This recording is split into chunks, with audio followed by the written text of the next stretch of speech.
माँ दुर्गा के विभिन्न स्वरूपों के बारे में जानते हुए हम आ चुके हैं नवरात्रे के 8वें दिवस पर। नवरात्रे का अष्टम दिवस माँ महागौरी को समर्पित है। आइए जानते हैं माँ महागौरी का स्वरूप। इनका रूप अत्यंत सौम्य है और माता भगवती का यह रूप बहुत सरस और मोहक है। माता महागौरी का वर्ण अत्यंत गौर और इनके वस्त्र व आभूषण भी गौर रंग के हैं।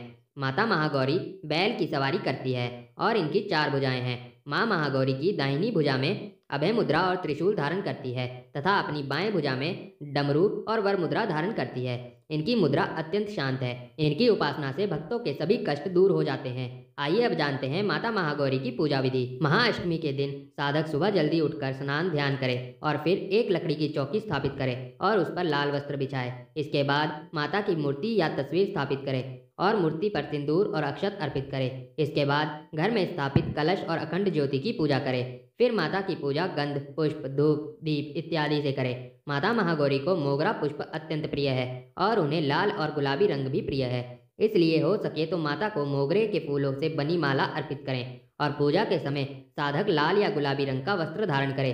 इसके बाद माता महागौरी को नारियल का भोग अर्पित करें। फिर दुर्गा सप्तशती और माता महागौरी की आरती का पाठ करें। नवरात्रि की अष्टमी तिथि के दिन कन्या पूजन भी किया जाता है। इस दिन घर पर 9 कन्याओं को आदरपूर्वक आमंत्रित करें और उनकी पूजा करें। फिर सभी को हलवा, खीर और पूड़ी का भोग और सामर्थ्य अनुसार दक्षिणा देकर आदरपूर्वक घर से विदा करें। मान्यता है कि नवरात्रि के अष्टमी के दिन कन्या पूजन करने से माँ भगवती प्रसन्न होती हैं और भक्तों के सभी दुख दर्द दूर हो जाते हैं। माँ महागौरी का ध्यान, स्मरण, पूजन, आराधना भक्तों के लिए सर्वाधिक कल्याणकारी है। हमें सदैव इनका ध्यान करना चाहिए। अब आपको बताते हैं माता महागौरी के सर्वशक्तिशाली 2 मंत्र। पहला मंत्र ओम देवी महागौर्य नमः। दूसरा मंत्र या देवी सर्वभूतेषु माँ गौरी रूपेण संस्थिता नमस्तस्यै नमस्तस्यै नमस्तस्यै नमो नमः। आइए अब जानते हैं माता महागौरी की व्रत कथा। शक्ति स्वरूपा माता पार्वती ने जब भगवान शंकर को पति रूप में पाने के लिए तपस्या की, तब वे कंदमूल, फल एवं पत्तों को ही आहार रूप में ग्रहण कर रही थी। कुछ समय पश्चात तो माता ने केवल वायु का सेवन कर कठोर तपस्या को पूर्ण किया, जिससे उनके शरीर की आभा क्षीण एवं उनका वर्ण काला हो चुका था।